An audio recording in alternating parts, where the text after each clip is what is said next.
গত 5 বছরের ন্যায় 2026 সালের ষষ্ঠ শ্রেণীর সরকারি স্কুলের ভর্তি লটারি পদ্ধতিতে হবে।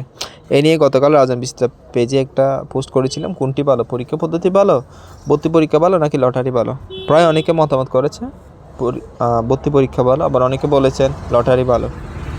বিভিন্নজন বিভিন্ন মত। অনেকে বলছে অনেকের স্বপ্ন ছিল না রাজধানী সরকারি স্কুল বা বিভিন্ন শহরের নামি দামি সরকারি স্কুলে পড়ার স্বপ্ন ছিল না, কিন্তু সে লটারি ভাগ্যের মাধ্যমে টিকে গেছে। আবার অনেক ভালো ভালো স্টুডেন্ট সে 100-100 টিকে যাবে যে কোনো স্কুলে, সে কিন্তু ভাগ্যের নির্মম পরিহাসে সে লটারিতে টিকে নেয়। সে পরীক্ষা দিলে অবশ্যই ফার্স্টে থাকতো, ফার্স্ট র্যাঙ্কিংয়ে। এ নিয়ে অনেকের আলোচনা সমালোচনা হচ্ছে।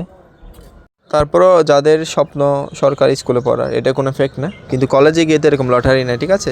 স্কুল যেটা হোক না কেন, এটা ফ্যাক্টর না।